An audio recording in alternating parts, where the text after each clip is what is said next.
Não tem nada de bom em nenhum outro lugar que seja capitalista, tipo Finlândia, não tem nada de bom. A gente vai chegar lá. Tá. Pegando o exemplo da China. Então, bom. por exemplo, o sistema de inovação chinês, a gente precisa aprender com eles.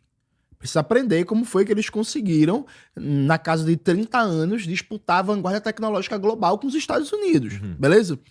Cuba é um exemplo muito grande na sua política de atenção primária à saúde e na sua política de educação.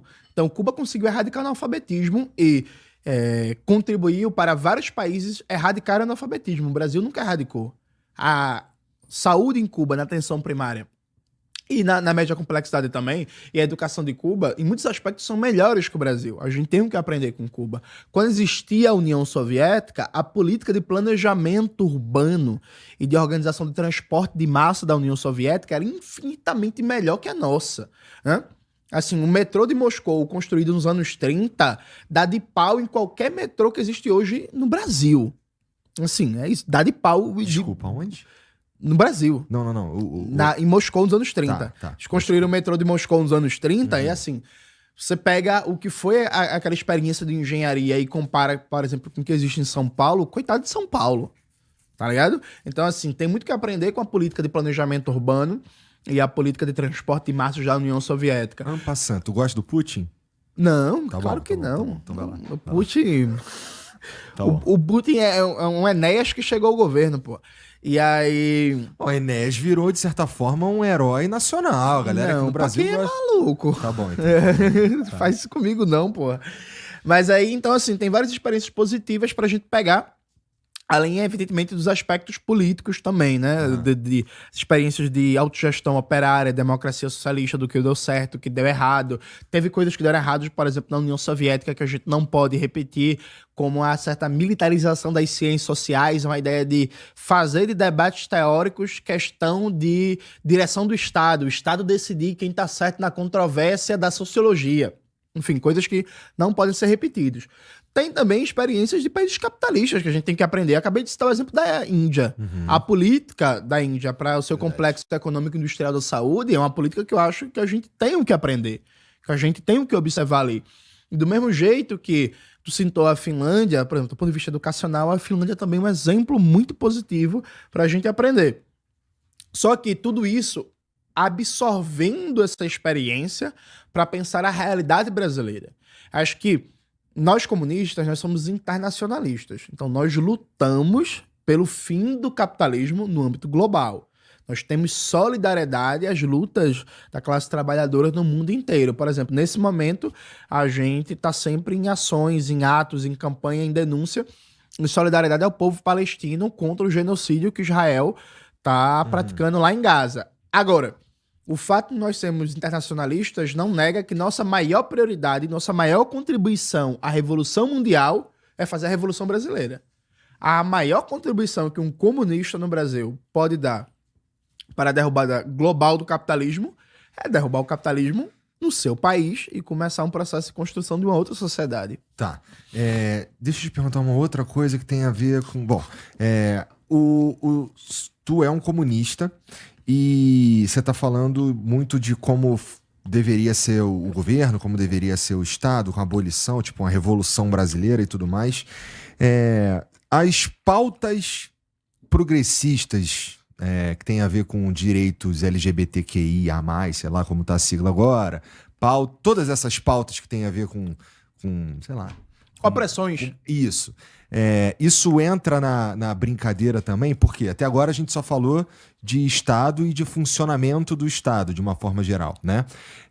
Mas a gente... Bom, um dos chavões que se usa vai pra Cuba, então, lá onde o Fidel Castro mandava fuzilar gay. Vai então, vai lá pra Gaza, então, onde os caras, sei lá, oprimem as mulheres, ou qualquer coisa assim. Como é que a pauta...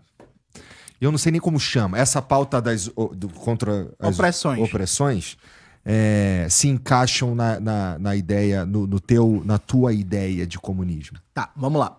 Historicamente, o marxismo ele tem duas categorias, que é exploração e opressão. Exploração é uma categoria que diz respeito ao processo de produção, de extração de mais valor, de riqueza, né? Aquele processo na fábrica, na empresa, de exploração da classe trabalhadora. E opressão é uma categoria que diz respeito a setores da população, da classe trabalhadora, tem marcadores sociais. E a partir desses marcadores sociais é colocado uma inferioridade social simbólica que tem consequências econômicas e políticas. Vamos dar exemplos aqui concretos.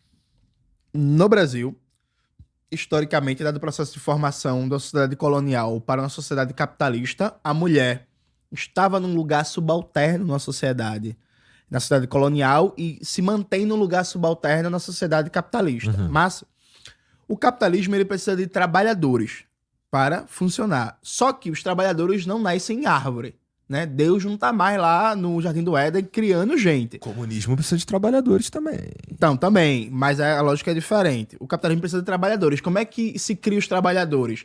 Você tem os filhos, alguém precisa cuidar dos filhos, criar, vestir, educar, alimentar, dar vacina, fazer não sei o que, para garantir a reprodução biológica e social dessa força de trabalho.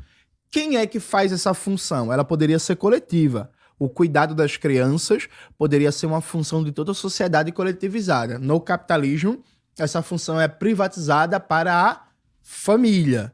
Só que na família existe uma divisão sexual do trabalho em que a dinâmica patriarcal coloca que é obrigação única ou principalmente da mulher as tarefas domésticas e o cuidado com as crianças. É verdade, não dá pra dizer que não é verdade, não dá pra dizer que não é assim que funciona, mas não tem também um contexto até humano de como a gente faz as coisas desde sempre. E assim, eu não tô dizendo que não existe patriarcado, não é isso que eu tô dizendo.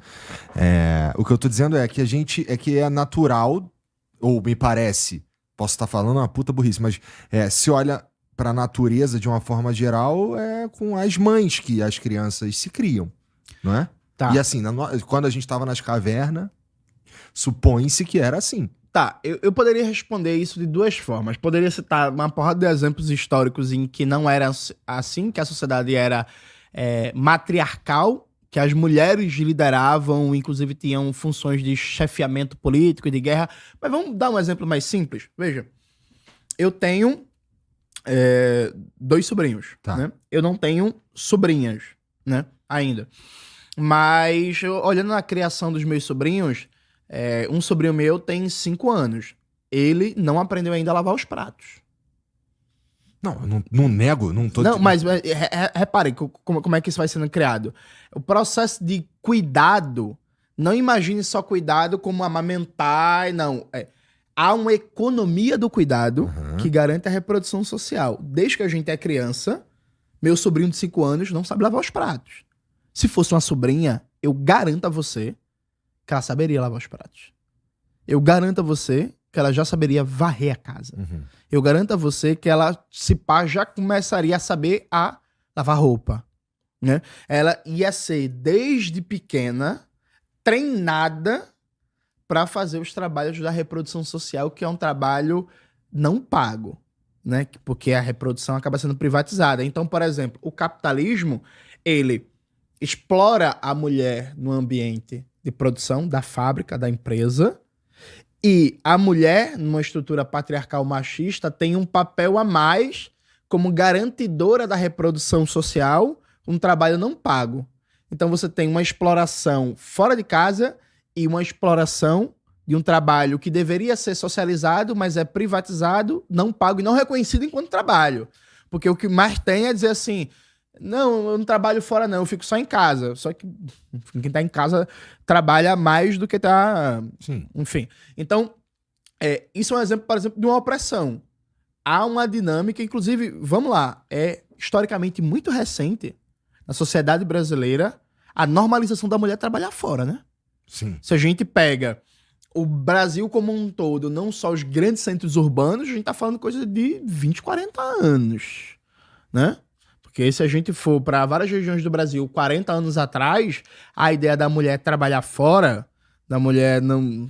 Sabe? Isso não era normal, socialmente aceito. Isso está diretamente ligado à exploração da classe trabalhadora. Veja, no comunismo ia ser diferente? claro, a gente ia socializar o trabalho doméstico. Mas aí tem que mudar. Porra, é porque eu trabalho para se tornar, para que haja uma revolução brasileira, como você está dizendo.